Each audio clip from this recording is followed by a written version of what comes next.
Monggo bisa dipersilahkan turun sudah. Assalamualaikum warahmatullahi wabarakatuh. Untuk panelis yang Assalamualaikum warahmatullahi wabarakatuh. Bismillahirrahmanirrahim. Alhamdulillahirabbil alamin. Alladzi khalaqana wa qaddara lana. Fa na'udzu billahi minasyarri kullih wa nas'alullaha al-khaira kullah. Allahumma shalli ala sayyidina Muhammadin wa ala alihi wa sahbihi ajma'in. Amma ba'du. Seluruh yang hadir yang saya cintai, yang saya hormati, hafizakumullahu jami'an. Baik, saya akan mempresentasikan apa yang saya tulis. Judulnya Dualitas Hifdzun Nafas dan Hifdzul Mal, Perspektif Keadilan, Redistribusi dan Rekognisi. Yang intinya analisis maqasidus syariah melalui pemikiran Nancy Fraser. Kalau yang nggak tahu Nancy Fraser itu fotonya di depan. Oke. Itu saya tulis filsafat, ideologi dan norma seperti itu kan.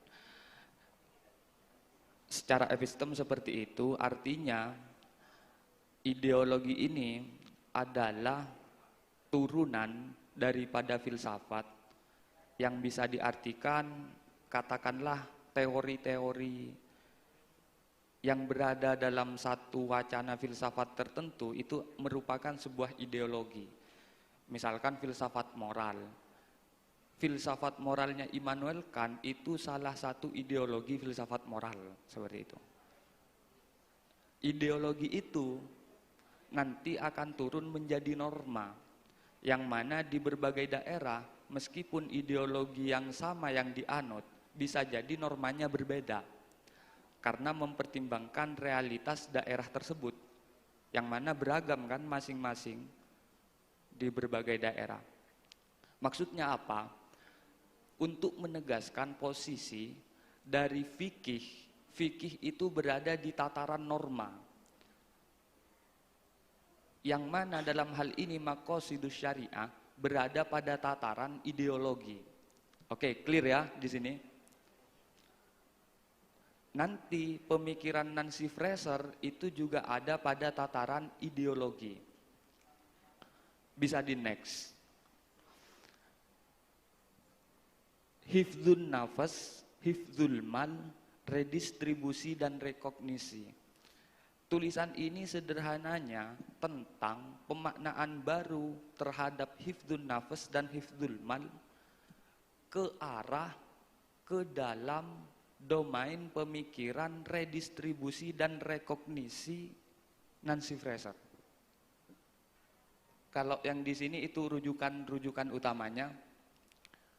Yang pertama karangannya Nancy Fraser, yang kedua karangannya Yasser Auda, yang ketiga karangannya Amin Mudzakkir. Nah, udah clear di sini tentang metodologi penelitian atau penulisannya. Apa yang digunakan? Ya pokoknya intinya mau mengeksplorasi nilai hifdzun nafas dan hifdzul mal ke domain pemikiran Nancy Fraser, seperti itu. Bisa dilanjut. Ini tentang keadilan. Untuk masuk kepada pembahasan rekognisi dan redistribusi. Nancy Fraser yang termasuk generasi ketiga dari mazhab Frankfurt bilang kalau keadilan itu ada dua. Yang pertama tentang keadilan status atau identitas kultur. Nah, ya kayak feminis, gender, itu persoalannya adalah keadilan status, Pak. Ya, Mas, Mbak, Mas. Yang kedua adalah keadilan ekonomi. Jadi seputar keadilan hanya tentang dua ini. Kemudian saya berpikir, kenapa ya kok nggak ada tentang keadilan berkenaan dengan pelaksanaan hukum itu harus sesuai dengan aturan yang ada. Padahal di fikih kebanyakan bahas keadilan yaitu, jadi hakim yang adil, memutuskan hukum sesuai dengan aturan-aturan yang telah ada, kan seperti itu kan. Nah, tapi menurut Nancy Fraser keadilan semacam ini bullshit, nggak ada. Nah, kenapa? Mungkin karena dilema pada kenyataan yang terjadi saat ini. Apa dilemanya? Sekarang banyak aturan yang justru menjustifikasi misalkan ketimpangan ekonomi. Loh, kalau ikut paradigma keadilan harus melaksanakan hukum berdasarkan aturan yang ada. Aturannya ini bangsat, begitu kan. Jadi jangan berdalil saya mau melakukan keadilan hukum nih, jadi harus menjalankan aturan sebagaimana aturan yang sudah ada, padahal aturannya mencekik. Nah, itu dilemanya di situ. Mengapa tidak ada tentang keadilan hukum itu? Nah, karena banyak aturan yang bangsat seperti itu. Oke, bisa dilanjut. Rekognisi itu ada pada keadilan status atau identitas kultur. Sementara redistribusi itu ada di dalam keadilan ekonomi. Rekognisi, masalah yang disorot itu namanya misrekognisi. Istilah ini sebenarnya nggak baku.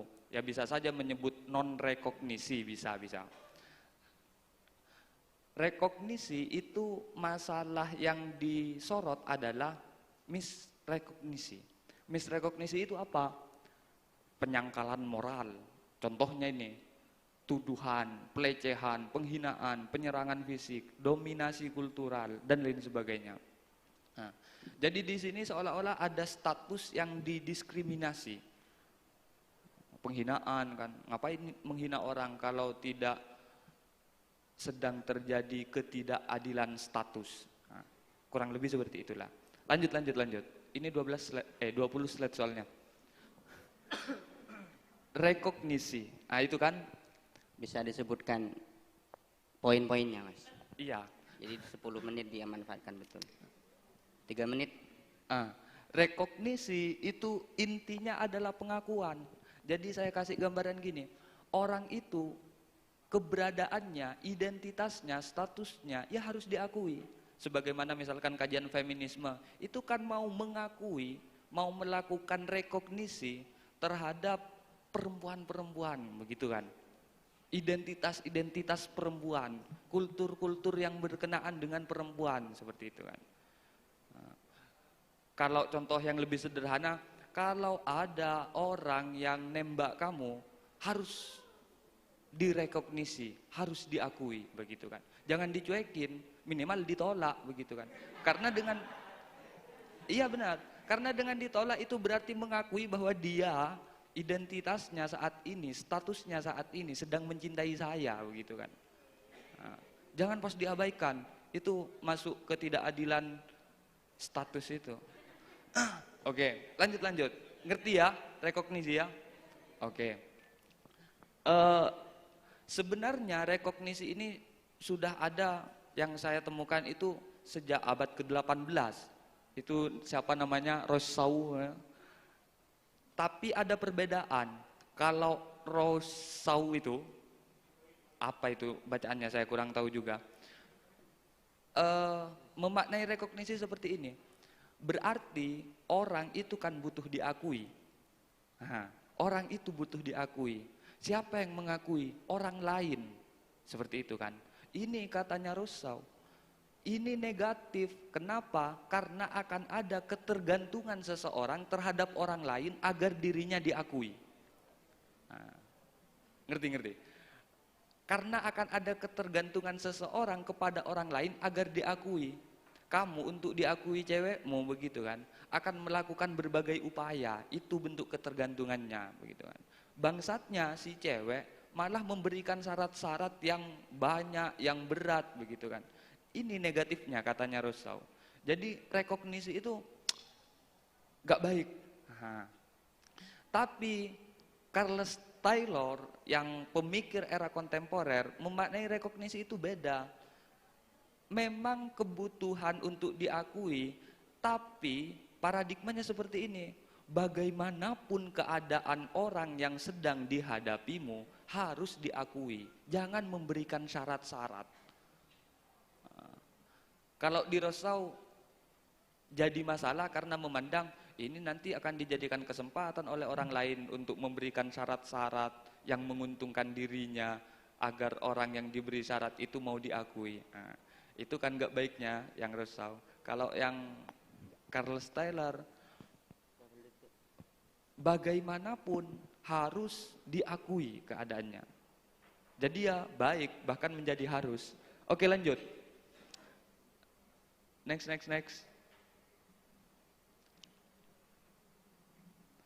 Iyalah, gak penting. Lanjut. Tinggal berapa? Udah. Mungkin yang mau disampaikan simpan. Saya kasih kesempatan sedikit lagi, monggo. Langsung ke makositnya. Di slide akhir. Ini kan makositnya masih belum kan? Ya bisa dialog. Oke, itu makosidus syariah. Makosidus syariah itu intinya maslahat kan? Intinya maslahat itu tentu ada mafsadat kan seperti itu. Berhubung ada maslahat, ada mafsadat, makosid itu nanti ada dua tipe. Yang pertama proyeksi, yang kedua proteksi. Proteksi ini ya untuk mafsadat itu. Kalau proyeksi untuk meraih maslahat seperti itu. Oke, nanti bisa kita perpanjang di dialog interaktif saja. Iya dah. Jadi perlu dipertegas lagi, 10 menit mohon dimanfaatkan betul. Walaupun itu PPT-nya 20 slide ataupun 100 slide pun, tapi kalau menyampaikan dengan poin-poin yang penting, sekiranya itu tersampaikan semua, insya Allah bisa. Karena emang waktu adalah uang. Itulah. Ya, baik.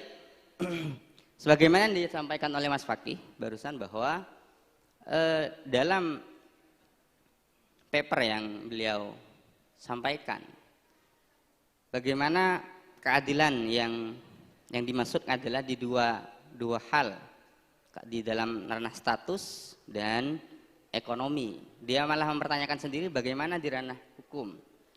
Nah, begitu. Pijakannya menggunakan maqasidus syariah dan jadi dari pemikirannya Nancy Fraser itu. Ini kaitannya dengan feminisme. Jadi memang dari 1 dan 2 tadi memang lebih mengarah kepada pembebasan perempuan lah secara garis besarnya. Oke, kita lanjut di dialog interaktif. Ada 15 menit, monggo. Putra. Ya, monggo yang masih belum ya. Dipersilahkan namanya siapa, kemudian dari mana. Jadi tidak mesti pertanyaan ya, kritik dan sarannya juga diperlukan untuk paper yang disampaikan. Assalamualaikum warahmatullahi wabarakatuh. Waalaikumsalam warahmatullahi wabarakatuh. Sebelumnya perkenalkan, nama saya Ahmad Zaini dari Ma'had Ali Lirboyo Kediri. Saya tertarik dengan pemaparan panelis tadi yang mengusung terkait redistribusi dan rekognisi sosial, perspektifnya Nancy Fraser itu ya.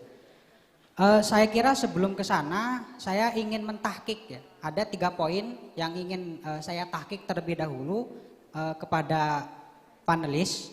Yang pertama, sebelum Anda mengkombinasikan dan mengkomparasikan maqasidus syariah dengan pemikiran Nancy Fraser itu, sebetulnya perlu ditahkik dulu.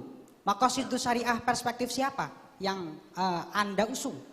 Karena ada yang perspektifnya Asyatibi, kemudian Izzuddin bin Abdissalam, dan bahkan yang terbaru itu Ibnu Ashur.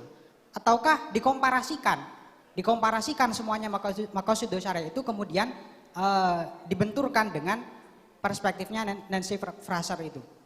Itu yang pertama. Kemudian yang kedua, hifdul mal. Ma'al maksud bil mal.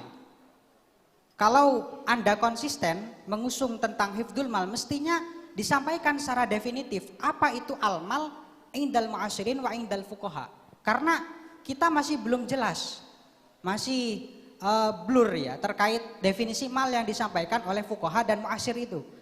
Mu'asyir mengatakan al-mal itu terbagi menjadi 2. Ada al-mal yang al-madiyah, ada yang mal al-ma'nawi. Tapi kalau fuqaha, ulama-ulama salaf kita dalam kitab-kitab hanya menyinggung mal itu ada mutakawim, ada ghairu mutakawim. Lalu bagaimana aktualisasinya dalam hifdul mal itu? Itu yang kedua. Dan yang terakhir terkait jasir audah itu ya. Saya ingin mempertegas dan memperjelas konsep rekonstruksi maqasidus syariah yang sempat disinggung di paper yang dipresentasikan tadi, bahwa jasir audah itu termasuk salah satu pembaharu yang merekonstruksi terkait maqasidus syariah. Nah, itu sebatas mana rekonstruksi yang dilakukan oleh jasir audah itu. Baik, terima bisa kasih. Ditangkap 3 poin yang dipertanyakan oleh Mas Zaini dari Mahat Ali Lirboyo. Oke, yang putri siapa barusan? Monggo. Namanya siapa, dari mana? Assalamualaikum warahmatullahi wabarakatuh. Waalaikumsalam. Saya Kholilah dari Mahat Ali Nurul Jadid. Tadi terlalu bertele-tele di pembukaan, jadi saya agak curiga di sini. Kayaknya panelis belum paham banget ini gimana cara presentasi. Jadi karena saya tidak paham-paham, jadi ada beberapa pertanyaan yang agak mengganggu saya. Tadi ini kan mau bahas tentang maqasidus syariah, tentang ada proyeksi, ada proteksi. Tadi di hifdzul mal, minta tolong sebentar. Hifdzul mal, hifdzul nafas, ada keharaman membunuh. Kemudian bunuh diri, kisos jinayat. Jadi saya langsung ngasih studi kasus. Karena saya suka film, jadi saya sering nonton film. Ada suatu kasus di suatu film, mungkin sampean bisa menjawab.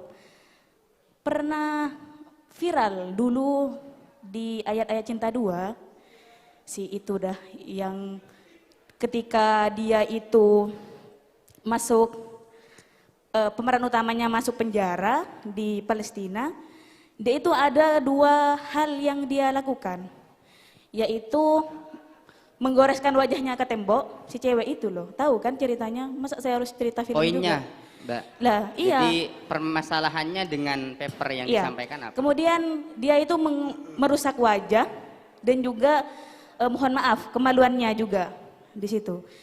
Singgungannya kenapa dia melakukan hal tersebut? Karena takut dilecehkan oleh Zionis di saat itu. Mungkin apakah di situ di contoh yang di film itu sudah masuk kepada hifdzul nafas, sedangkan di situ ada keharaman bunuh diri.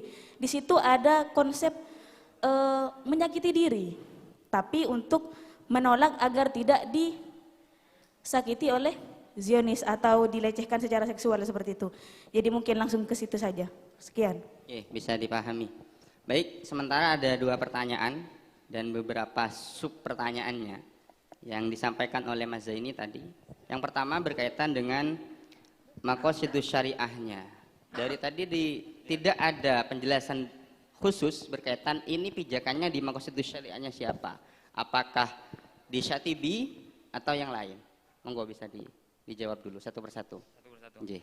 Oke, perbedaan-perbedaan itu bagi saya tidak prinsip. Karena kalau kita baca Syatibi sebagai peletak batu pertama ilmu maqasidus syariah, di sana sangat terbatas sekali di Imam Asy-Syatibi. Bahkan uraian misalkan tentang hifdzul mal itu langsung ke contoh, hifdzul akal langsung ke contoh. Cuma ada minjanibil ada, minjanibil wujud seperti itu. Ada definisi maslahah. Perbedaannya dengan Ibnu Asyur apa?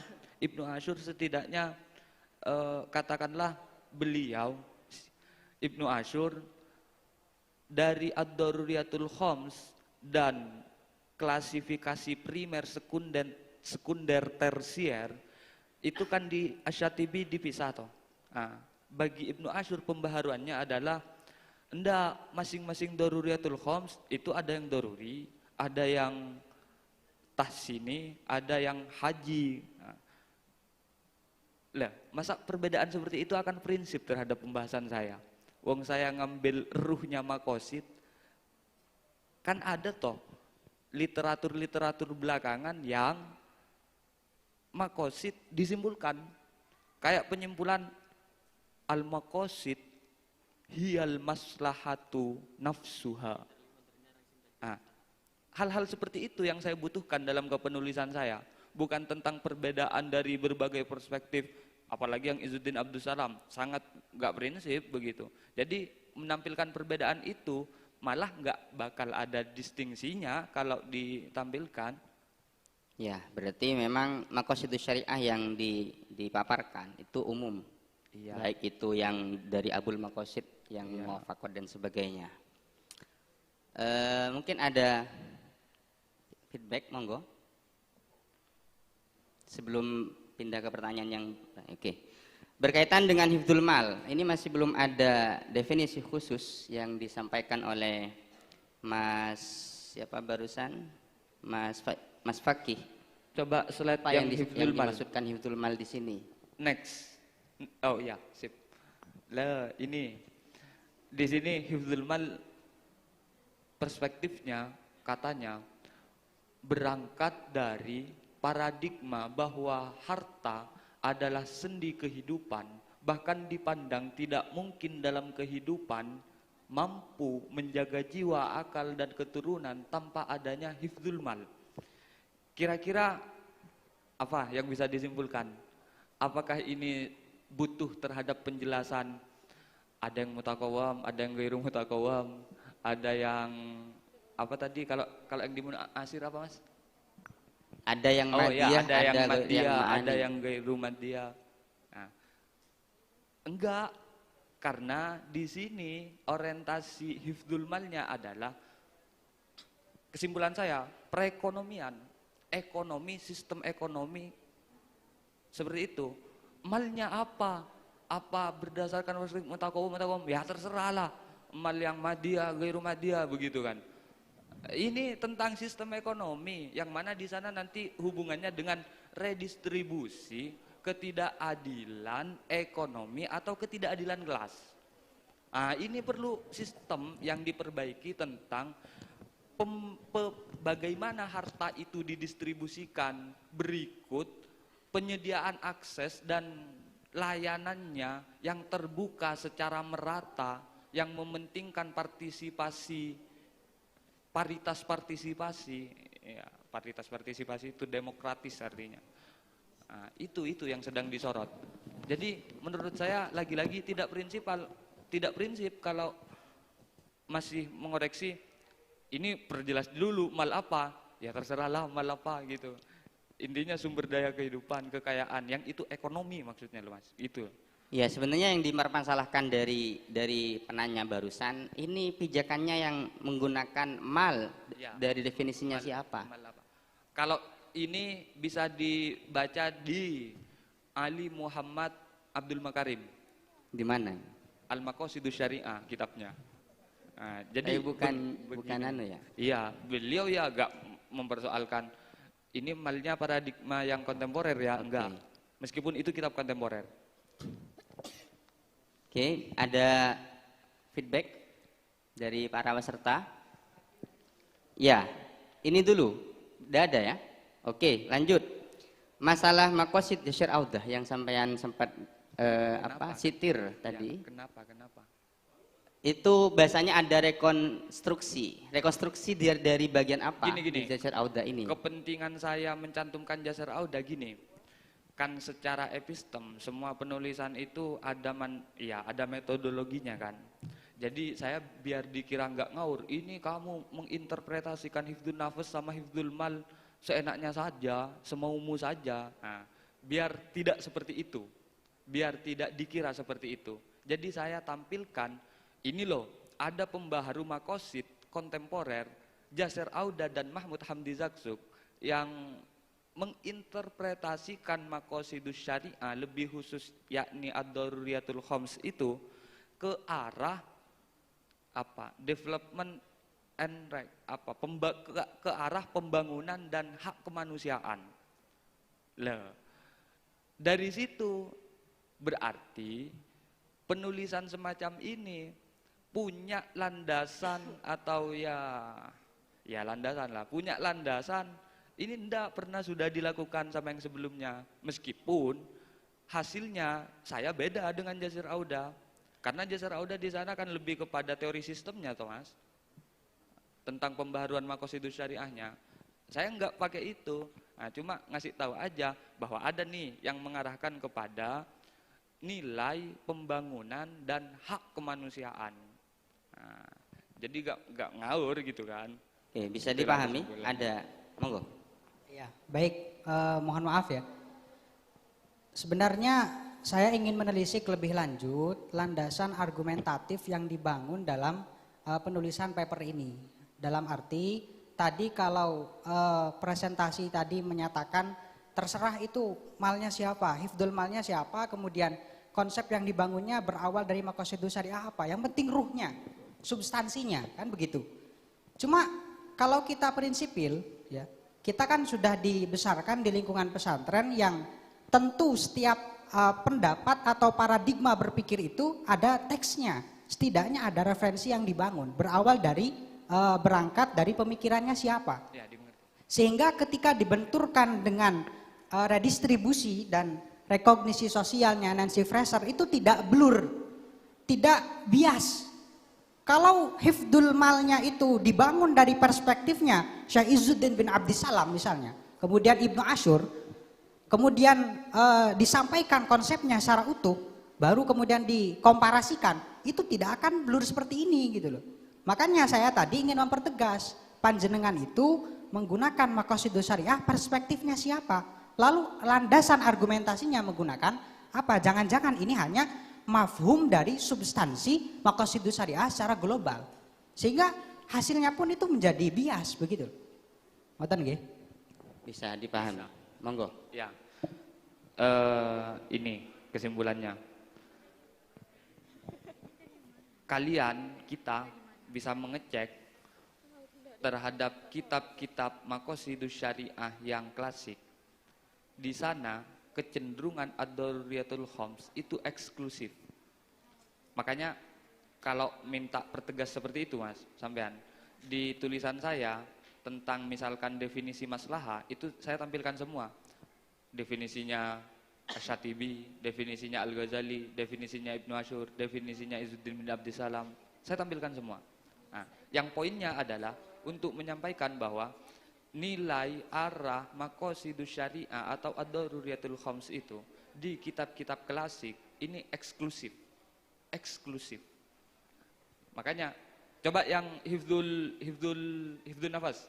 Nah, haram membunuh, haram bunuh diri, ada kisos, ada jinayat. Nah, kemudian kelayakan konsumsi, kelayakan pakaian, kelayakan tempat tinggal. Ini kan nilai-nilai yang eksklusif. Nah, sementara untuk menjawab persoalan era kini, apapun itu harus dimaknai lagi secara lebih inklusif. Itu yang saya sasar. Nanti hifdzun nafas yang eksklusif seperti ini, ya bukan ditiadakan tetap, tapi ditambah. Nah, hifdzun nafas itu juga berarti kamu harus merekognisi identitas kultural atau status yang ada di sosial masyarakat.